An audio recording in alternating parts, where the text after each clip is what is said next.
konsentrasi atau level serotonin terendah itu kira-kira di jam itu tuh, jam 2, jam 3. Oh gitu. Yang mestinya kalau kita tidur itu tidur paling nyenyak kan sebenarnya di Iya. jam-jam itu. Tidur tapi sambil jalan dari lantai 2 ke lantai 1 tiba-tiba udah pindah kamar. Umur berapa tuh? SD. Oke. Biasanya kalau akil balik remaja cukup sering terjadi, Oh, tetapi gitu. itu bukan gangguan. Di mana batasnya sampai akhirnya dia punya gangguan tidur dan merasa butuh ke profesional gitu. Ya, Tahu dari mana? jadi saya nggak menganjurkan ya untuk memilih sendiri nih obat gitu ya. Walaupun judulnya di sini memilih obat tidur yang tepat. Iya. Tetapi kita harus terlibat kan dalam proses ketika kita berdiskusi dengan dokternya. Jadi untuk keluhan gangguan tidur sebenarnya ya lebih sering yang diperlukan bukan obat tidur. Hello my friends, selamat datang lagi di acara Jadi Gini episode 5 bersama Dr. Rai dan Halo my friends. dan kali ini saya lagi ya yang bertugas ya. Ya, Saya ya, Laksmi dari komunitas teman baik. Gitu. Tapi ada yang beda nih kayaknya kita. Di Iya, mana betul. sekarang nih? Aku mengunjungi kamarnya Laksmi ya kayaknya. Oh iya betul. Kali ini mengunjungi kamar saya di Diskoria 88. Ini Iya. sebenarnya kita nyoba studio baru di luar. Itu temanya kamar tidur dan sesuai dengan tema kita ya, Dok ya. Memilih obat tidur yang tepat gitu. Wah. Mungkin awal-awal perkenalan dulu kali ya, Dok ya, untuk Dokter Oh Rai. iya, saya Walaupun Dokter Rai, udah pada asli kenal. psikiater, bisa dilihat ya nanti tanda registrasi saya. Saya dinasnya di Rumah Sakit Wangaya, di klinik SMC ya, Denpasar, sama di Ubud Care Clinic. Oh iya. Itu. Nah, kalau acara ini didukung sepenuhnya oleh Mercy White Division, gstrai.com, Komunitas Teman Baik, dan Diskoria 88. Iya. Pastinya semua yang di rumah atau yang saksikan sekarang ya, my friends, kayaknya belum pada kepikiran buat tidur nih. Baru sore lah jam masih segini sore ya kan. ini. Tapi kali ini topik kita adalah memilih obat tidur yang tepat. Nah, Itu gimana dia. tuh, Dok? Kita mengawali dari mana dulu nih? Lebih baik. Kalau saya sih sebenarnya udah siap tidur, udah ngantuk saya Iya, sebenarnya. pasti pertanyaan banyak orang adalah apa ya obat tidur yang paling manjur? Iya. Nah, ya kan? Iya. Semua orang pengen seperti itu. Nah, jawabannya cuma satu Apa tuh? dan penting nih. Kita jawab di awal, ya. Iya. Jadi obat tidur yang paling manjur adalah obat yang paling tepat sesuai jenis gangguan tidurnya. Oke. Iya, karena jenis gangguan tidur banyak. Oh, ternyata banyak ya. Nggak ada satu obat yang bisa kemudian memperbaiki semua jenis gangguan tidur. Oh, gitu. Gitu. Jadi, oke, temanya memilih tidur yang tepat, tapi nantinya pasti kami menyarankan untuk kemudian berdiskusi dengan profesional klinisnya, ya kan, psikiater ya. Nah, untuk menentukan jenis tidur yang mana, kebutuhannya apa, kemudian mendiskusikan kira-kira kebutuhan obatnya seperti apa, atau memerlukan obat atau tidak. Belum tentu nih memerlukan pengobatan atau tidak. Iya. Jadi jangan sekali-sekali memilih sendiri. Ini tulisannya obat tidur, saya kan nggak bisa tidur. Ya udah minum aja gitu. Nah, minum aja. Padahal tergantung ya, sumber tidak bisa tidurnya, jenis tidak bisa tidurnya, kemudian kira-kira dari situ bisa direka-reka. Ya, di fase tidur mana nih saya terganggu. Oh. Setiap jenis itu berbeda pengobatannya. Oh gitu. Saya baru tahu loh, Dok. Saya pikir nggak bisa tidur itu cuma insomnia namanya. Udah satu itu aja gitu. Terus katanya sih ada upaya mandiri juga ya, Dok ya? Iya. Jadi gini, tidur itu banyak gunanya. Kita mulai dari situ ya. Iya. Jadi kalau saya ingat dulu ketika saya menjadi mahasiswa kedokteran ya, itu kan tidur begadang kan. Iya. Buat ngerjain tugas, apalagi kalau mau ujian. Kalau bisa semalam suntuk sampai besok paginya kita ujian. Tetapi kok sering kali justru nggak inget gitu, kok lupa gitu. Nah, sedangkan kalau saya belajar sore, malam tidur, besok pagi masih ingat. Oh iya. Karena disitulah tempatnya recharge memori kita dari memori jangka segera atau pendek ke jangka panjang. Kalau kita bangun tidur masih ingat, maka kita akan terus ingat dalam waktu jangka yang panjang. Jadi kemudian restore kognitif. Jadi kemampuan kecerdasan kita, ya kan, fokus konsentrasi kita akan baik ketika kita mempunyai tidur yang cukup dan berkualitas. Gitu. Jadi gunanya sangat banyak, bukan hanya istirahat untuk tubuh, tapi sebenarnya juga restore kognitif itu. Ya. Jadi para mahasiswa kalau misalnya begadang-begadang gitu untuk ngerjain tugas, mendingan jangan ya dok ya. Mending atur waktu yang benar dan baik. Lelah iya, tetapi kemudian efektivitasnya belum tentu baik. Gitu. Benar-benar. Jadi itu fungsinya ya. Tidur bisa juga untuk fisik ya kan, peremajaan tubuh ya, sel-sel tubuh kita, kemudian hormonal ya kan, itu sangat terjaga ketika kita mempunyai tidur yang berkualitas. Keseluruhan buat yang diet, jangan menyiksa diri, gak usah tidur biar cepat kurus, enggak. Justru dari beberapa penelitian mengatakan dengan tidur kita tidak berkualitas atau kurang, hormonal kita malah terganggu, sehingga metabolisme kita malah jadi turun atau rendah, sehingga nggak berhasil tuh dietnya. Ya kan, itu yang bisa terjadi. Nah itu pentingnya ya, fungsi tidur. Ya betul. Kalau Laksmi pernah sulit tidur nggak sebelumnya? Wah dulu pernah dok, bertahun-tahun dok. Insomnia, jadi tidurnya kebalik ya. Tidurnya tuh baru jam 5 pagi. Jam 5 pagi baru tidur? Iya. Terus bangunnya jam 1 siang. Jam 1 siang. Itu kayak hampir 2 tahun. Itu karena situasi, maksudnya ada juga kan orang kerja misalnya satpam, jadi jaga malam, sehingga tidurnya pagi sampai siang atau sore. Tapi kalau Laksmi itu gimana? Bukan karena situasi sih, mungkin. Jadi bukan kesengajaan ingin tidurnya jam sekian ya. Iya.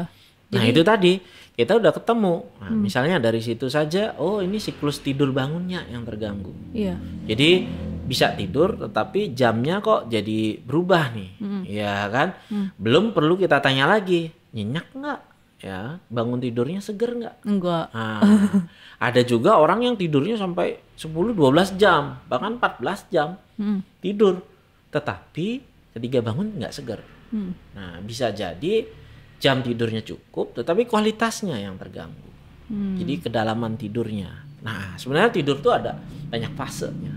Jadi paling nggak ada 4 fase tuh, ya kan? Non REM ya, REM tuh rapid eye movement ya. Non REM 1, 2, 3. Dari tidur ayam ya kan, menjelang tidur dalam, kemudian tidur mimpi. Rapid eye movement tuh kayak paradok ya, agak unik ya. Di mana fungsi tubuh kita berfungsi ya. Kadang kan kedutan, kaki, tangan ya kan, mata ya. Tetapi gelombang otak kita sebenarnya tertidur ya. Tertidur cukup dalam. Di situ biasanya tidur mimpi di REM itu. Nah, bisa saja nih orang 12 jam, 14 jam ya tidur, kemudian bangunnya nggak seger, kayak nggak dapat tidur. Padahal pasangan bilang, wah ini ngorok ya kan? Tetapi dia sendiri nggak merasa tuh dapat tidur yang cukup. Bisa jadi tidurnya tidak dalam. Jadi di fase 1 ya, fase mau masuk 2, 1 lagi, atau lama di REM. Jadi mimpi, pernah nggak? Pernah. Tidur, benar-benar kita ingat, bangun, terbangun, tidur lagi, nyambung lagi mimpinya. Iya. Baru bangun, kayak orang habis olahraga rasanya. Iya, capek. Nah, capek. Nah, itu kualitas tidur. Jadi yang penting soal kualitas tidurnya. Oh gitu. Ya, jadi kalau kita konsultasi, ya kita akan ada cermin nih dari psikiaternya, kira-kira di mana sumber permasalahannya, jenis gangguan tidur yang mana. Ada yang kayak tadi ya kan, tidurnya banyak kualitasnya jelek. Ada juga yang tidurnya berlebihan banget, hipersomnia ya kan, berlebihan banget. Ada insomnia, itu salah satunya ya kan, kurang kualitas tidurnya. Sebenarnya tidak hanya dinilai dari panjang tidurnya berapa lama, tapi dari kualitasnya. Dari bagaimana fase-fase itu berjalan. Sebenarnya 50% ya gelombang otak kita ketika tidur itu di fase 2. Jadi menjelang tidur dalam. Kalau bisa di fase 3. Yang lainnya 20% tuh ya. Jadi bisa aja kebalik nih, fase 1-nya yang 80%. Jadi tidur ayam aja, kita tidur tapi masih bisa tuh dengar suara di luar dan sebagainya. Itu gak enak banget itu. Nah, itu. Jadi ditentukan dulu jenisnya yang mana. Ya kan? Kemudian ada juga kalau berdasarkan mulai tidurnya, ya gangguannya itu terjadi di mana, itu bisa di fase awal. Jadi gagal untuk memulai tidur. Biasanya mulai tidur jam 10 sampai jam 2 nggak tidur. Atau sifatnya justru terbalik, bisa mulai tidur jam 10 mulai tidur, tapi nanti jam 2 udah bangun. Nah, itu kan beberapa dibawa ke klinik tuh. Oh, jam 2 itu tempatnya hantu-hantu bangun tuh ya kan. Betul. Kalau di film-film horor ya kan, ada tuh, ada hubungannya. Oh, ada hubungannya. Bukan nama hantunya. Oh, ya kan? kirain. Tapi gini, untuk mempertahankan tidur, itu zat kimia yang penting di otak kita namanya serotonin. Oh, serotonin ya? Ya.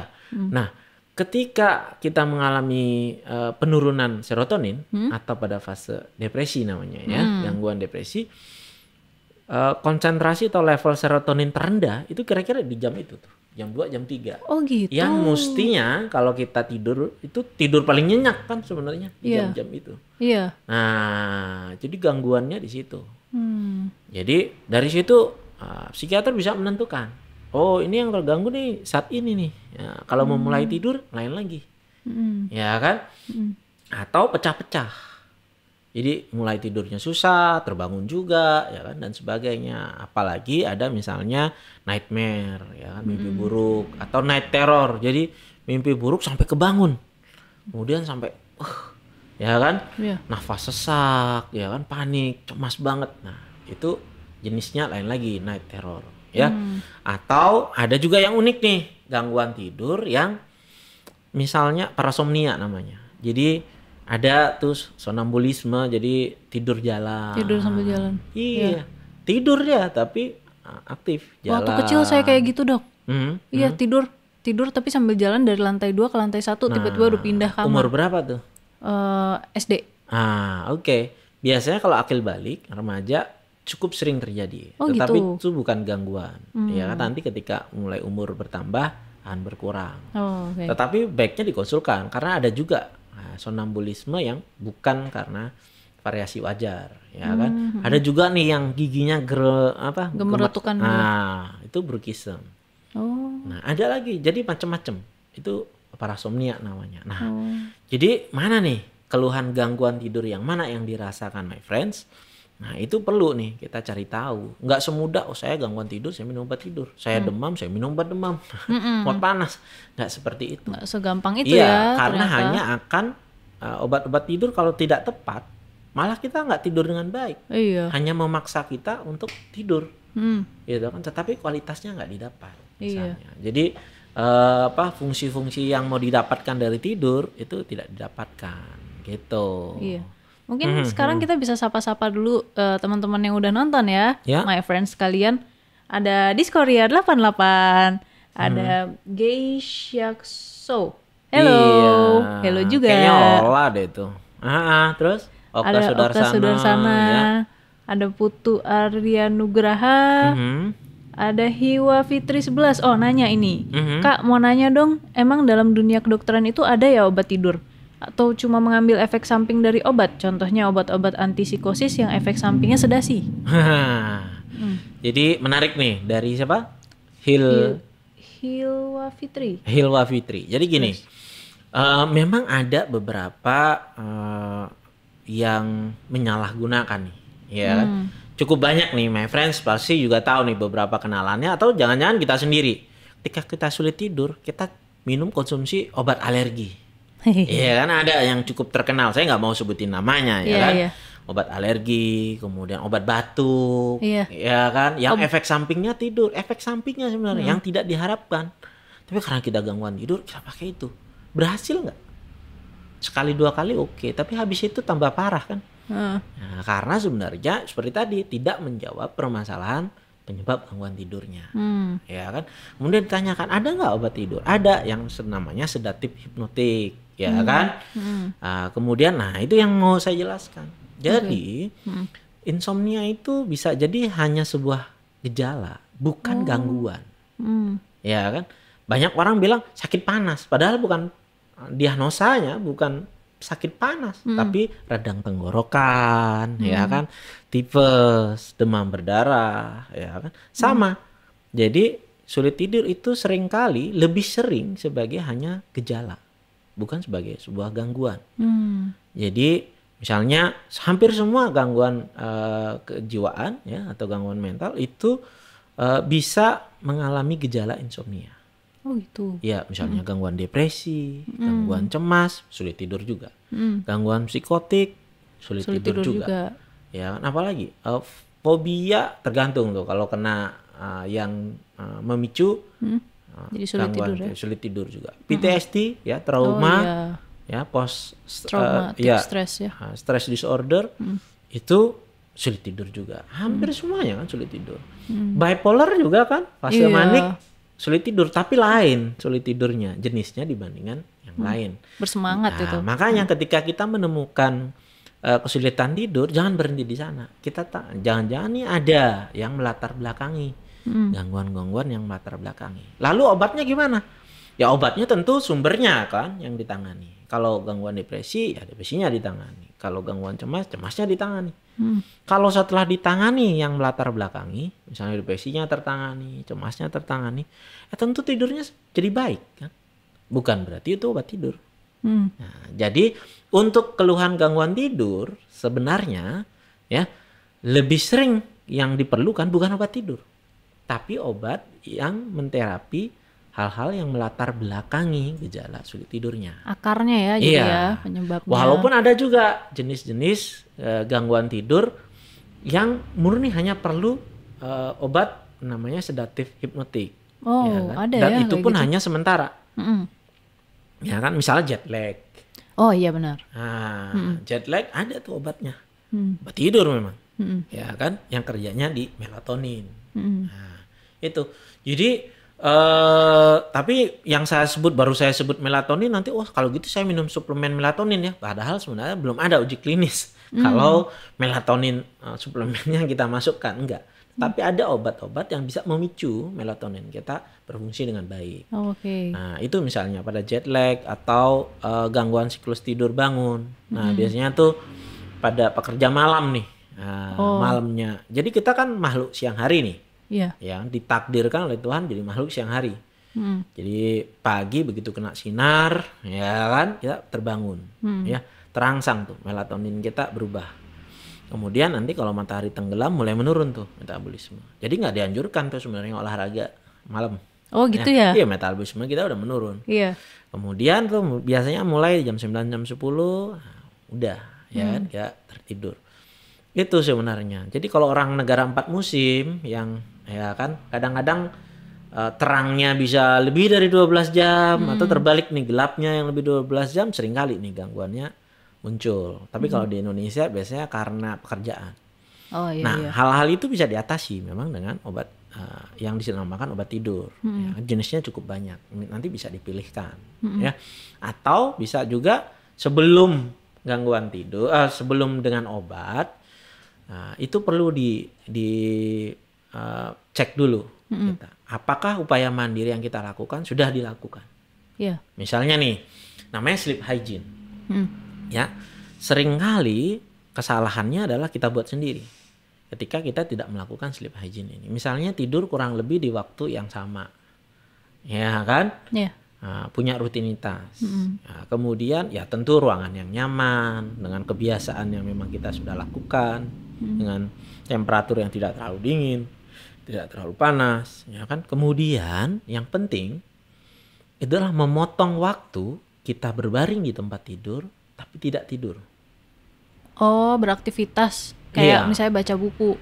Jadi gunakan tempat tidur hanya untuk tidur. Oh iya iya. Dan kita ke tempat tidur kalau ngantuk. Seringkali ketika kita pernah nih ngalamin gangguan tidur 1-2 hari, besoknya kita sudah bersiap. Saya nih mau tidur nih, ya kan? Akhirnya ke tempat tidur berbaring jam 8, padahal belum ngantuk. Kita lihat jam, kok sudah sejalan 1 jam, kok ngantuknya nggak datang. Nah, jam 10 datang lagi. Kita hitung, lama-lama detik jam dinding itu terasa banget tuh, terdengar banget. Malah fokusnya ke jam. Iya, tambah cemas. Tambah cemas betul. Iya, itu justru menambah kecemasan kita, justru nggak bisa tidur. Nggak ada orang berusaha untuk tidur, ya kan? Iya. Jadi kalau belum ngantuk jangan ke tempat tidur. Oke. Iya, nanti kalau sudah di berbaring tempat tidur, kira-kira aja 10 menit ngantuknya hilang, bangun aja. Jadi kita harus buat space. Oh ini tempat tidur, tempat istirahat. Ini tempat beraktivitas. Gimana nih dok kalau yang kos? Kan satu kamar doang. Nggak apa-apa bikin space. Kayak di sini nih misalnya, oke, saya main Nintendo sini nih, main nonton TV di sini nih, duduk. Tapi kalau nanti ngantuk saya ke tempat tidur. Nah, jadi ada garis yang tegas nih. Ini tempat aktivitas, ini tempat tidur. Berarti ini harusnya saya nggak boleh dong ya live IG dari tempat tidur ya? Iya. Jadi nggak bisa tidur. Kan duduk kan? Iya. Oke. Itu. Jadi berbaring itu yang sangat mengganggu. Ya, itu mental trap-nya. Ya. Kemudian ya tentu jangan menyalahgunakan. Nggak bisa tidur, coba minum alkohol dikit gitu kan. Lama-lama malah nggak berhasil tuh hal-hal itu. Ya itu sih kira-kira untuk pertanyaan, apakah ada obat tidur? Nah itu tadi, ada obat tidur, tetapi seringkali yang mengobati gangguan tidur bukan obat tidurnya, tetapi obat yang kemudian menangani masalah di balik gangguan tidurnya, gejala gangguan tidur. Ini ada pertanyaan lagi. Tadi pertanyaan sampai mana? Contohnya obat antipsikosis yang efek sampingnya sedasi itu ya? Oke. Di bawahnya berarti. Hilwa Fitri 11. Aman nggak sih Kak sulit tidur terus pakai obat-obat yang efek sampingnya sedasi? Atau emang gangguan tidur ngaruh sama neurotransmitter jadi harus pakai antipsikosis? Ya ini penting banget. Lanjut lagi nih. Katakanlah nih misalnya gangguan tidurnya karena gangguan psikotik, ya kan, tentu yang diberikan obat psikotik. Kalau dipilih obat psikotik yang menimbulkan efek tidur, nggak masalah juga kan. Toh itu juga kita butuhkan. Tetapi efek utamanya bukan membuat tidur, bukan memaksa untuk tidur, itu yang perlu diingat. Antipsikotik itu walaupun kebetulan ada yang efek sampingnya tidur, efek utamanya bukan itu. Efek utamanya itulah yang dicari. Misalnya kalau antipsikotik mengatur keseimbangan dopamin, kan, menekan dopamin, ya kan. Nah, ketika itu ditangani, gejala psikotiknya hilang, tentu gangguan tidurnya juga otomatis hilang. Otomatis hilang. Nah, itu penting ya. Jadi memilih obat tidur yang tepat itu penting. Kalau kita sudah menemukan sesuai dengan kebutuhan kita, maka itu tidak berbahaya. Yang berbahaya kalau kita reka-reka sendiri nih. Ada yang begitu kan, kalau saya nggak bisa tidur baru saya minum nih gitu. Padahal disuruh oleh psikiaternya minum tiap hari gitu. Jadi kalau mau bisa tidur bisa 2 tablet sekalian. Kalau kira-kira gimana nggak usah diminum, nggak bisa. Nggak bisa kayak gitu ya. Ya itu justru berbahaya. Dok mungkin ada my friends yang belum tahu juga kalau psikotik itu artinya apa sih dok? Iya, jadi cukup banyak ya gangguan mental. Jadi nggak segampang, orang kan dulu stigmanya seperti itu. Kalau orang psikiater, gangguan jiwa gila gitu ya. Padahal nggak seperti itu juga. Ya, nggak semudah itu. Jadi gangguan mental tuh banyak spektrumnya, banyak jenisnya. Ya, dari yang suasana perasaannya terganggu, ya kan, ada yang menurun ya moodnya, ada yang meningkat, ada yang naik turun, kemudian ada yang cemas, panik, bisa karena oleh suatu ketakutan yang khas pada sesuatu, ada yang cemas nggak jelas nih ya kan, cemas menyeluruh namanya, kemudian ada serangan panik ya, gangguan panik, kemudian ada yang hubungannya sama trauma ya, ada yang namanya psikotik itu kesulitan menilai realita. Ya kan? Sulit menilai yang mana realita, mana yang hanya ada di pikiran kita. Itulah umumnya seperti itu. Jenisnya pun banyak. Ada skizofrenia, ada psikotik akut, ada skizoafektif, ya kan? Macam-macam. Jadi itu perlunya kita mencari tahu sehingga mendapatkan pengobatan yang tepat gitu. Gitu sih. Ya, kita bisa baca lagi nih pertanyaan. Ya, silakan. Keisha saya selalu maksa tidur dengan obat, tapi tidak pernah deep sleep dan selalu mengalami mimpi buruk setiap malam sejak kejadian traumatis ketika umur 5 tahun. Iya, nah ini. Jadi kan bisa aja nih kita tidur, ya kan, dipaksa tidur oleh obat kita, tetapi kalau ya hal yang melatar belakanginya tidak tertangani, ya kan, ya muncul terus. Nah harus kita pahami nih, mimpi itu sebetulnya adalah bukan bunga tidur ya. Baru mau ngomong dok. Jadi apa yang belum terselesaikan di dalam pikiran kita saat beraktivitas, saat sadar, apa yang menjadi fokus biasanya muncul dalam mimpi. Itu bisa lewat simbol-simbol atau bisa secara nyata. Nah apalagi ini dikatakan memang kebetulan saya punya trauma soal itu. Nah jadi ada unfinished business nih, ada urusan yang belum selesai untuk di situ. Jadi perlu ditangani. Ya kan, apakah perlu obat-obat tertentu atau sebenarnya dengan psikoterapi. Jadi dengan ngobrol-ngobrol ya, talk terapi. Tetapi bukan kayak ngobrol-ngobrol biasa, bukan gibah. Bukan gibah. Tetapi ada nih cara-cara tertentu. Memahaminya misalnya sama aja nih dengan orang stroke. Orang stroke minum obat kan, tapi dilatih juga kan otot. Iya. Nah ini juga begitu, pola pemikiran, pola memori kita, kemudian kita apa ya namanya? Kalau saya lebih sukanya editing gitu, mengedit perasaan kita. Ya kalau trauma, saya sering bilang trauma, saya pengen lupa dong loh. Kalau bisa, saya nggak ingat lagi soal itu. Bisa nggak nih, dokter bisa membuat saya lupa? Wah, sampai ada lagunya kan, ingin lupa ingatan katanya. Iya. Nah itu sebenarnya nggak cukup membantu juga, karena sebenarnya yang dibutuhkan kan bukan lupa. Kalau saya pernah melakukan kesalahan, jatuh misalnya di sebuah jalan yang rusak, bahaya kan kalau kita lupa. Iya, nanti besok diulangin bisa lagi. Jatuh lagi. Sebenarnya yang mengganggu kan bukan kenangannya, yang mengganggu kan rasanya ketika kita mengingat kenangannya. Iya. Nah, jadi yang diedit rasanya ketika kita mengingat itu dong. Gitu. Nah, kalau itu kita sudah bisa berdamai dengan pengalaman buruk masa lalu kita, tidur baik dong mestinya. Gitu. Otomatis mengikuti ya. Iya, nanti mimpinya di mimpi indah lah. Iya, kualitas tidurnya meningkat juga. Gitu. Kualitas tidur yang baik itu kalau kita mimpi rasanya, tapi bangun nggak ingat. Oh itu justru yang baik ya. Kualitasnya enak banget itu. Ya. Iya. Apalagi nih ada pertanyaan lagi. Dari Kusuma Atmaja 34. Saya sering susah tidur akibat overthinking karena ide ngalir terus. Nah ini bisa macam-macam. Ya benar juga nih. Apakah itu terjadi setiap hari? Nah ya. Karena ada jenis tidur yang kaitannya dengan suasana perasaan nih. Misal nih, suasana perasaan kita lagi meningkat nih, energi kayaknya meningkat nih. Kita rasanya nggak perlu tidur, seger-seger aja. Iya tuh saya ngalamin tuh dok. Nah ada ya, itu biasanya pada orang-orang bipolar. Bipolar iya. Ya, itu ketika fase manik kita rasanya nggak butuh tidur, ide banyak semuanya. Iya. Ya kan, bahkan kita terganggu dengan banyaknya ide, mau mana yang mau dikerjain, mana yang mau, ya kan. Akhirnya nggak ada yang dikerjain. Iya betul, nggak ada yang selesai. Nggak ada yang selesai. Ya kan, itu atau memang karena kecemasan. Nah, jadi banyak pikiran. Tapi biasanya situasional banget. Nah, kecemasan itu kan yang normal atau wajarnya itu situasional pada saat-saat tertentu ketika kita ada beban pikiran dan sebagainya. Tapi kalau itu terjadi setiap hari, mengganggu tidur kita, mengganggu aktivitas kita, nah hati-hati. Berarti ada sesuatu yang tidak bisa kita hadapi dan memerlukan bantuan. Iya. Ya. Dan datang ke psikiater belum tentu hanya minum obat kan. Nah, bisa aja dengan latihan, dengan pemahaman, dengan kita paham nih. Misalnya nih ya, pada lansia. Siapa tahu nih, my friends di rumah ada nih orang tuanya, ya kan biasanya di atas 60 tahun tuh. Sering banget tuh keluhannya sulit tidur. Padahal sebenarnya hanya kurang memahami.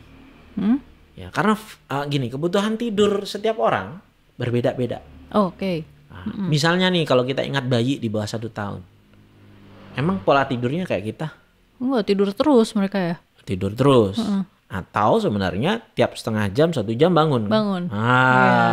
Nangis 1 jam, tidur lagi. Dan itu bisa nangis berjalan lagi. 24 jam. Normalnya seperti itu. Normalnya bayi, nanti udah mulai anak-anak baru tuh lebih teratur, ada jam tidur, ada jam aktivitas. Tidur terlama itu ketika pubertas. Gitu ya. Iya, ingat nggak masa-masa kita pubertas misalnya bisa tuh 10 jam 12 jam dibangunin orang tua nggak bangun-bangun. Nah, ya kan? Pertumbuhan paling cepat di sana. Nanti ketika sudah lewat mulai dewasa berkurang lagi. Kurang lebih 7-8 jam, ya kan? Nanti kalau makin bertambah umur lansia, kebutuhan tidur memang berkurang. Oh gitu ya? Iya. Jadi itu normal ya dok ya? Bisa jadi 6-7 jam, 5-6 jam tuh sekian cukup gitu. Nah kemudian para lansia kemudian berpikir, wah saya kurang tidur nih, tidur terbaik kan 8 jam.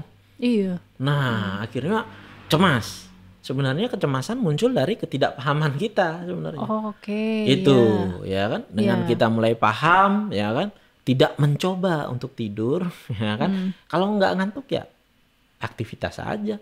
Nah, maka sinyalnya akan datang kok dari otak ketika kita membutuhkan istirahat, maka kita akan tidur. Tuh, jangan membandingkan sama pasangan ya kan. Dia udah tidur kok aku belum. Ya kan? Malah jadi cemas lagi. Kita membangun kecemasan kita sendiri gitu. Iya. Ya. Terus saya mau nanya nih dok, di mana batas kita tahu batas orang itu butuh obat tidur? Jadi misalnya kita pribadi nih, aduh saya butuh ke profesional ya atau enggak minimal. Di mana batasnya sampai akhirnya dia punya gangguan tidur dan merasa butuh ke profesional gitu? Ya, dia tahu dari mana? Jadi saya nggak menganjurkan ya untuk memilih sendiri nih obat gitu ya. Walaupun judulnya di sini memilih obat tidur yang tepat. Iya. Tetapi kita harus terlibat kan dalam proses ketika kita berdiskusi dengan dokternya, ya kan, kita terlibat nih. Jadi benar-benar kita ungkapkan apa yang kita rasakan dengan detail. Kalau enggak nanti bisa salah, ya kan. Jadi walaupun banyak yang mengiklankan suplementasi, ya kan, atau secara natural ada tanaman lah yang menyebabkan itu. Sesungguhnya yang kita konsumsi kan zatnya sebenarnya, bukan tanamannya, ya kan. Nah, hati-hati juga kalau dikonsumsi berlebihan juga tidak bagus. Dan lagi-lagi kalau ternyata ada latar belakang di balik itu dan tidak ditangani, kita jatuhnya jadi menyalahgunakan kan. Ya, itu tadi obat-obat alergi disalahgunakan, obat-obat batuk disalahgunakan. Nah, itu bahayanya di situ. Nah, kapan kita kemudian membutuhkan konsultasi ke profesional? Apakah setiap gangguan tidur harus? Nah, kalau itu terjadi 1-2 hari, ya kan, dengan hal yang jelas, misalnya gini, oke sekarang kita begadang nih karena ada pesta misalnya, ya kan, atau ada kita harus kondangan, ya kan, ada acara lah yang mengharuskan kita harus begadang. Besok kita bayar tuntas kan tidurnya. Kadang-kadang kita nggak bisa bayar langsung nih, misalnya nonton begadang, nonton bola, ya kan. Besoknya nggak bisa juga, kita kerja. Nah biasanya siklus tidur bangun kita terganggu. Yang dibutuhkan ya kembali ke rutinitas. Tidur lagi, ya kan? Itu keniscayaan loh, ya butuh tidur. Seringkali kita sendiri yang merusak ritme tidur kita. Jadi minum doping lah, ya kan? Obat-obat yang membuat kita nggak perlu tidur dah, tetap energik. Nah, itu banyak orang akhirnya jatuh tuh ke sabu-sabu, ya kan? Atau kita seenaknya sendiri ngatur. Kalau saya butuh kerja nih sekarang butuh 18 jam, saya minum tuh doping atau obat-obat yang bisa bikin saya strong. Nanti kalau sudah 18 jam saya minum obat tidur, ya yang beli di pasar gelap. Wah itu bahaya banget tuh dok. Wah bahaya banget. Ngebayangin gak bisa aja kita mengatur sendiri tidur kita, itu nggak bisa, ya kan. Nah ketika kita mengalami gangguan tidur yang mengganggu aktivitas kita, ya kan, mengganggu mood kita, mulai mengganggu fokus konsentrasi kita, hati-hati. Tapi langkah pertama adalah perbaiki dengan upaya mandiri, sleep hygiene tadi. Sudah belum dilakukan? Ya, kita persiapkan tidur kita. Kemudian potong waktu berbaring di tempat tidur yang tidak tidur, ya kan? Ya, hilangkan konsumsi alkohol atau kopi atau apapun lah yang bisa mengganggu, ya kan, tidur kita, ya. Nah, ketika itu dilakukan, maka harusnya baik, ya. Tetapi kalau tidak juga membaik, berarti membutuhkan bantuan yang lain. Nah, ya, seperti tadi. Nah, gunanya itu untuk apa? Untuk menentukan gangguan tidur ini memang gangguan tidur saja atau ada hal-hal yang melatar belakangi. Sehingga ketika itu ditangani, tentu tidurnya juga akan baik. Iya. Saya mau nanya dong dok soal sleep hygiene itu. Benar nggak sih kalau kita sejam sebelum tidur itu harus meminimalisir penggunaan kayak HP atau ada tablet? Tuh penelitiannya. Jadi screen time itu ada hubungannya. Oh ada ya? Iya ada hubungannya. Ketika kita terus, padahal tuh sebenarnya jangan-jangan itu aktivitas favorit ya. Iya. Kalau mau tidur, lihat. Iya. Ya kan? Itu ada hubungannya tuh dengan gelombang otak kita. gitu. Ya. Kemudian bisa juga nih ada beberapa hal latihan ya kan, breathing exercise. Jadi latihan pernafasan untuk relaksasi ya kan. Bukan hanya menjelang tidur sebenarnya, di waktu-waktu istirahat, kemudian waktu kerja kita kelelahan bisa tuh kita atur ya kan. Bahkan ada penelitian misalnya meditasi, relaksasi, kemudian yoga itu memperbaiki kualitas tidur kita. Jadi jangan heran kalau misalnya meditasi kemudian kebutuhan tidur kita lebih memendek, tapi bangun tidurnya segar gitu. Lagi-lagi tidak hanya bisa dihitung dari waktu lama tidur, tapi dari kualitasnya. Bangun pagi itu seger nggak rasanya? Nah itu tuh yang paling penting. Nah kalau upaya mandiri nggak bisa dilakukan, perlu berkonsultasi ya. Dan pilihlah psikiater yang komunikatif misalnya. Kita harus tahu loh ya, udah nggak zamannya dokter menentukan semuanya, pasien nggak perlu tahu, pokoknya disuruh minum nggak begitu. Kita harus memahami dulu kondisi kita dan apa yang kita butuhkan. Ini obat kerjanya di mana, selain obat apa yang kita butuhkan. Nah itu yang perlu sehingga kita tahu arah ke depan ya. Nggak usah takut juga kalau memang diperlukan obat itu dengan rencana yang baik, tidak akan menimbulkan ketergantungan. Nah itu tadi saya baru mau nanya tuh soal kecanduan, ketergantungan. Jadi kapan sih orang disebut ketergantungan atau kecanduan ya? Kecanduan, addiction, addict nih sama obat tidur. Kok saya nggak minum ini nggak bisa tidur? Minum ini bisa tidur, kalau nggak. Gitu. Yang pertama jangan-jangan memang itu masih kita butuhkan. Iya kan? Sama aja kalau antibiotik 3 hari. Nah obat yang kita konsumsi yang memperbaiki zat kimia di dalam otak tuh perlu diminum berapa lama? Kalau misalnya tempo bulanan kita minum seminggu selesai, berarti kita masih membutuhkan. Ya kan? Nah kapan disebut kecanduan? Nah, ada syarat-syaratnya. Yang pertama ada toleransi. Toleransi itu misalnya begini. Oke di 2 minggu pertama saya minum 1 tablet, pas enak tuh, ya kan? Tapi minggu ketiga kok menurun, ya kan? Menurun apa nambah loh? Menurun kualitasnya. Oh menurun kualitasnya. Kok dengan 1 tablet rasanya nggak enak nih, nggak kayak kemarin. Harus nambah ya kan? Nambah jadi dosisnya. perlu nambah dosis untuk mendapatkan manfaat yang sama. Okay. Beda dengan kalau dari awal 1 tablet nggak enak gitu loh. Beda. Jadi pernah enak nih dengan 1 tablet. Lalu kemudian jadi 1,5 tablet, jadi 2, jadi 3. Nah, makanya dalam kecanduan ada istilah overdosis, ya kan? Nah, karena peningkatan itu. Kemudian kalau nggak minum obat, ada gejala-gejala khusus yang namanya gejala putus zat. Jadi bukan gejala yang mau diobati tidur, sulit tidur, begitu minum bisa tidur, nggak minum sulit tidur lagi, bukan begitu dong. Sama aja obat hipertensi kalau minum tensinya baik normal. Kalau nggak minum naik lagi, itu bukan ketergantungan, itu masih membutuhkan. Ya kan? Nah, kalau ketergantungan ada gejala-gejala putus zat yang spesifik, yang khusus khas itu, ya kan? Itu jadi asal dengan sesuai advice dokter, tidak hampir sulit kita untuk mengalami kecanduan. Kalaupun ada tanda-tanda ke sana, psikiater tidak akan membiarkan. Pasti dia akan ganti. Oh, kira-kira salah nih. Ya kan? Berarti ini ada latar belakang yang lain nih. Ya kan? Berarti ada obat yang lebih cocok untuk hal itu. Itu sih. Intinya di komunikasi ya, my friends ya. Iya, betul. Karena psikiater kan bukan cenayang. Iya. Kalau Laksmi datang kita pandang-pandangan, ini gangguannya begini nih, ya kan? Hebat banget. Atau dok saya kemarin mimpi digigit tikus nih dok, artinya apa? Nggak bisa begitu. Ya, itu. Iya. Nah, udah ada pertanyaan lagi nih. Ya. Dari Mega Ichi. Dok, kalau tidak berani tidur sendiri itu, apakah termasuk gangguan tidur? Nah, kita harus cari tahu dong penyebabnya. Ya kalau gara-gara nggak berani tidur sendiri terus suatu saat kondisi mengharuskan kita tidur sendiri, akhirnya kita nggak tidur. Nah tentu ada gangguan kan. Nah, mungkin sekunder, sulit tidurnya kan utamanya karena takut. Iya, takutnya karena merasa apa nggak ya? nyaman. Apakah karena kurang latihan, ya kan? Kita terbiasa nih dari kecil sampai usia berapa? Saya pernah nih ketemu klien sampai umur 22 tahun juga nggak bisa tidur sendiri. Oh gitu. Iya, nggak berani, ya kan? Apa itu yang dibayangkan dan sebagainya. Nah itu kan tidak wajar, ya kan? Dan mengganggu sebenarnya kualitas hidup kita kan. Iya, Ya betul. itu. Jadi ada yang perlu dilakukan. Kita bagaimana bukan berlatih menjadi berani ya.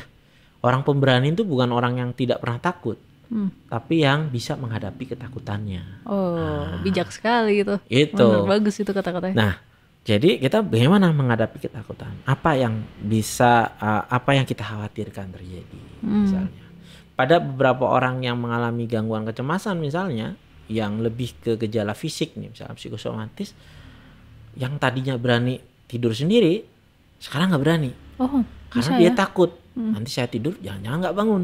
Atau jangan-jangan saya nanti mengalami gangguan fisik, nggak ada yang tahu gitu. Jadi nggak ada yang bisa menolong saya. Nah, itu kita harus cari tahu apa hal itu. Yang pertama ya tentu dilatih dulu, ya kan. Seperti saya mengajarkan anak saya yang kelas 1 SD, ya kan, saya temani dulu. Nanti kalau sudah, tapi saya beritahu jangan dibohongi. Kan? Nanti kalau udah tidur tinggal, nanti dia ketakutan, begitu bangun nggak ada, nanti nggak apa-apa, nanti kamu dengan cerita-cerita, dengan dongeng di bawah sadar kita bahwa dunia ini aman loh, nyaman dan sebagainya. Ya kurangilah tontonan yang menyeramkan misalnya kan.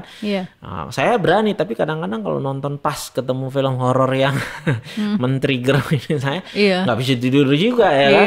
Jangan-jangan gimana nih dan sebagainya gitu. Jadi hati-hati untuk hal itu. Oke, ini ada pertanyaan juga dari Febri Aryan.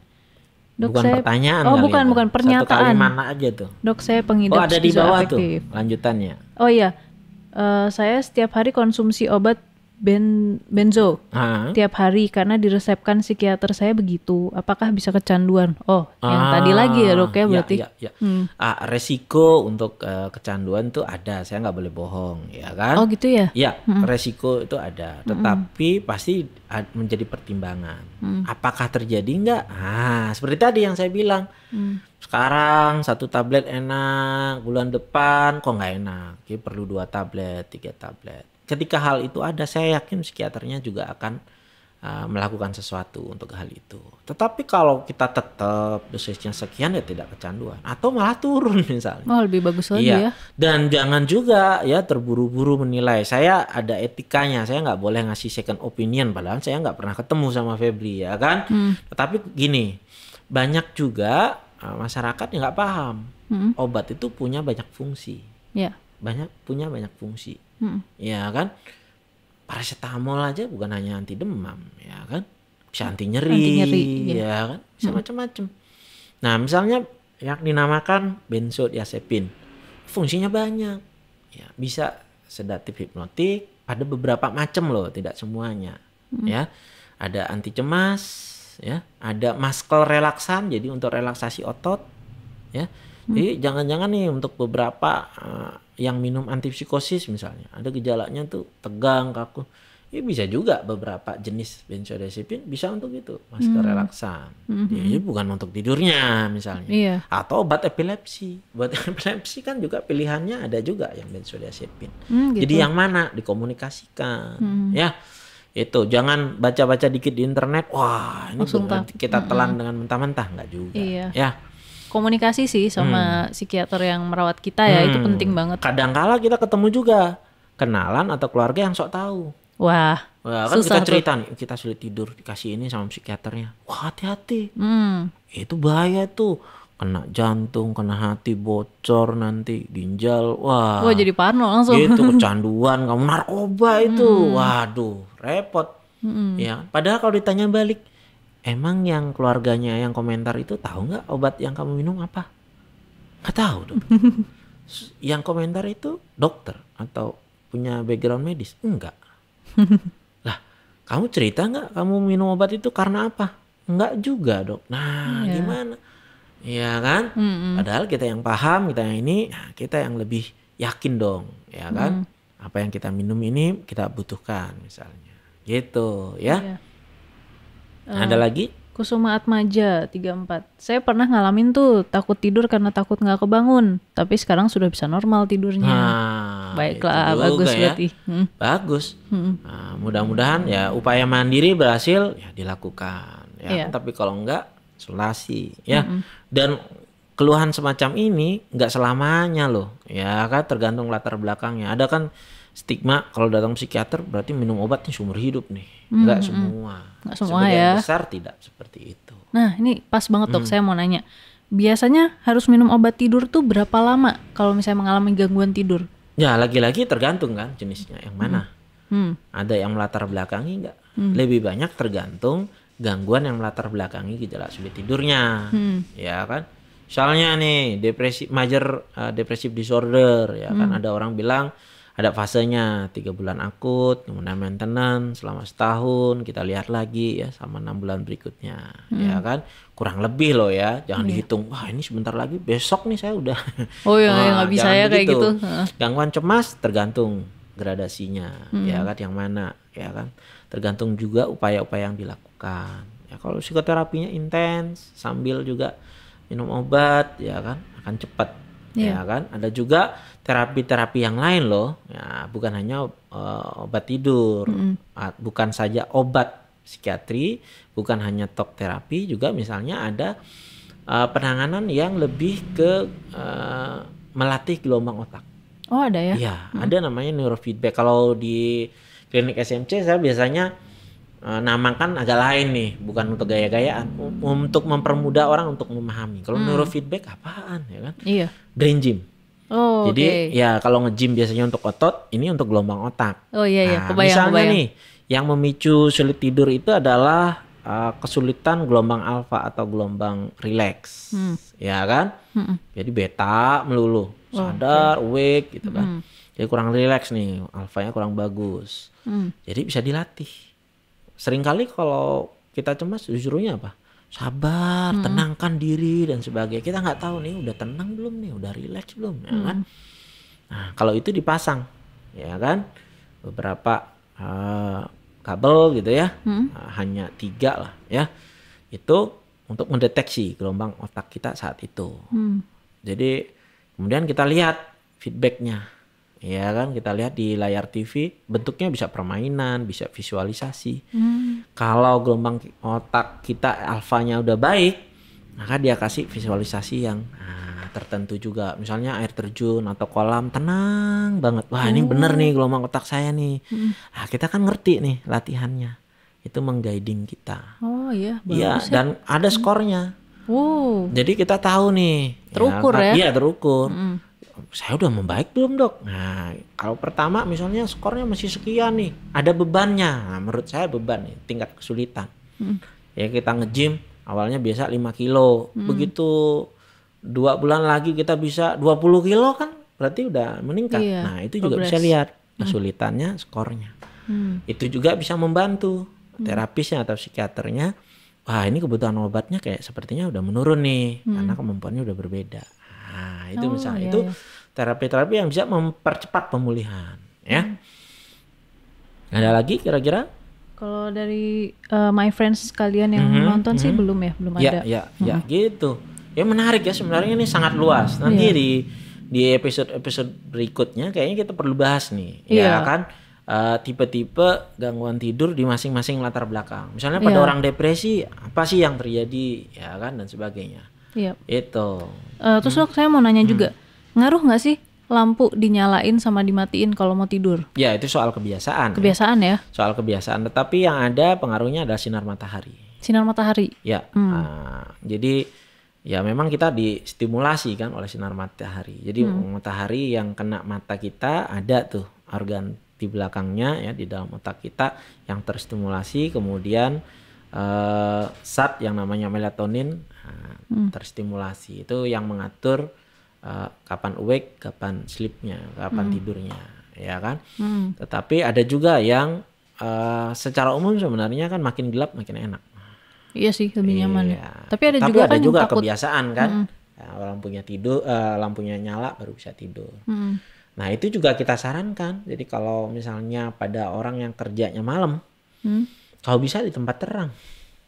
Biar terbiasa ya. Iya, karena aktivitas perlu terang gitu loh. Nanti kalau tidur walaupun siang hari kalau bisa dibuat kedap cahaya jadi gelap.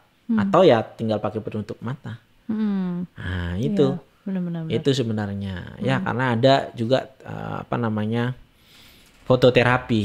Nah, kalau siklus tidurnya yang terbalik, bisa dengan cahaya ya kan, sekian watt dan sebagainya. Tapi sudah jarang untuk dilakukan karena ruwet. Oh gitu. Gitu ya. Iya.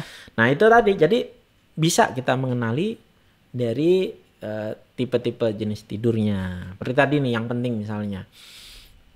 Tadi sempat kita bahas kan, kalau yang late insomnia. Jadi bisa tidur tapi nanti jam 2 jam 3 bangun. Sulit tidur lagi. Iya. Nah, biasanya itu kadar serotonin yang menurun. Itu ada hubungannya dengan gangguan depresi.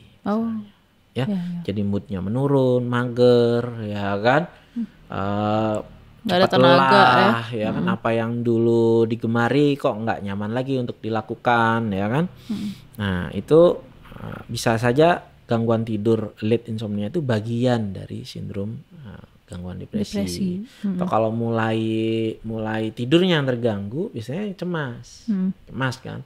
Cemas itu tentang yang akan datang dan sebagainya. Jadi yang dibutuhkan obat-obat cemas. Oh iya, ada juga nih stigma, mumpung ngomongin cemas ya. Banyak obat yang cukup populer, ya kan? Justru diberikan misalnya pada dokter umum. Siapa tahu my friends ada juga yang dokter umum nih yang menyaksikan ini. Terbentuk di dalam pikiran dokter umum, misalnya kalau nggak bisa tidur kasih alprazolam. Oke. Gitu ya. Pas sebenarnya alprazolam itu bukan obat sedatif hipnotik, bukan. Anti cemas kan ya? Iya, lebih ke anti cemas sebenarnya. Tapi banyak orang merasa alprazolam obat tidur. Enggak, anti cemas sebenarnya. Kalau dengan itu kemudian dia baik, itu sebenarnya dia mengalami gangguan kecemasan, bukan semata-mata gangguan insomnia saja. Iya. Gitu. Jadi ada pilihan obat tidur yang kalau misalnya nggak ada kecemasan, nggak ada depresi, dari screening, jangan dari sini kemudian nilai-nilai diri nih. Oh kayaknya saya ini nih yang membutuhkan, ya kan dan sebagainya. Bukan seperti itu. Jadi penting sekali untuk menentukan dulu yang mana, baru kita bisa memilih terapinya, obat atau tidak obat. Obat yang mana, berapa lama. Nah itu harus yang tepat gitu, yang kita perlu lakukan. Terakhir nih dok, trivia sih, pertanyaan trivia ya. Berapa lama manusia tuh bisa bertahan tanpa tidur? Berapa hari? Waduh, ada waktunya ya kan. Tapi jangan sampailah kita berpikir kapan dok matinya kalau nggak tidur berapa lama. Maksudnya biar dia tahu, oh nih udah bahaya nih, saya udah berapa hari nggak bisa tidur, saya harus ke UGD atau tetap panduannya adalah mengganggu kualitas tidur. Jangan sampai kita berpikir kapan matinya nih. Misalnya saya bilang nih 72 jam. Ini kan masih 70 jam gitu. Oh iya sih. Nggak bisa ya dengan hal itu. Tapi kualitas tidur kita udah terganggu belum? Kualitas hidup kita udah terganggu, aktivitas kita bagaimana? Nah, itu kalau sudah terganggu saja ya itu udah alarm ya, warning system untuk kita. Itu barangkali. Oke. Ya. Ini waktunya udah mau berakhir juga nih dok. Iya, seru lah kalau soal tidur ya. Iya, kan? Nggak akan habis-habis dibahas. Iya. Lain kali kita bahas soal penyebab gangguan tidur tuh, oke juga tuh dok yang tadi. Atau spesifik nih gangguan tidur pada apa? Pada gangguan kecemasan dan sebagainya. Spesifik tadi. Boleh, bagus sekali ya. Ada pesan terakhir dok? Ya, saya terima kasih nih buat my friends yang bisa tune in di sini gitu ya. Mudah-mudahan, saya yakin nih yang kita bicarakan juga bermanfaat gitu ya. Tetapi jangan mikir-mikir sendiri. Seringkali kita salah ya kan. Gak ada tuh orang bisa ngobati diri sendiri ya kan. Kita perlu cek ya dengan tepat sebenarnya apa yang menjadi masalah kita. Kemudian kita tangani hal itu. Kemudian jangan berakhir dengan memilih-milih sendiri, akhirnya kita kecanduan, penyalahgunaan ya kan, sulitan lagi ya. Jadi cobalah kita cari pertolongan. Gak ada yang lebih natural dari orang gangguan kemudian mencari pertolongan. Iya betul banget. Itu tidak menandakan kita lemah ya, justru menandakan kita kuat karena kita mau move on gitu. Kita butuh bantuan gitu. Itu sih. Gitu. Iya. Udah kali ya dok ya untuk saat ini. Oke. Iya. Mudah-mudahan kita semua tidur nyaman ya malam ini. Wah, dan iya. malam-malam seterusnya. Iya, wah amin banget. Itu nikmat banget. Iya, kalau gitu my friends semua, terima kasih semuanya udah pada nonton, udah memberikan pertanyaan. Semoga jawabannya cukup memuaskan atau memuaskan banget. Kalau misalnya belum terlalu puas bisa tanya-tanya ya dok ya. Iya bisa. Di Geste Rai Wiguna ya. Instagramnya Dr. Rai. Nah, atau di komunitas teman baik. Atau di komunitas teman baik juga boleh. Akunnya @berteman_baik. Iya, betul sekali. Nah, teman-teman kita harus pamit dulu nih sekarang. Terima kasih banyak semuanya. Bye-bye my friends. Bye-bye my friends.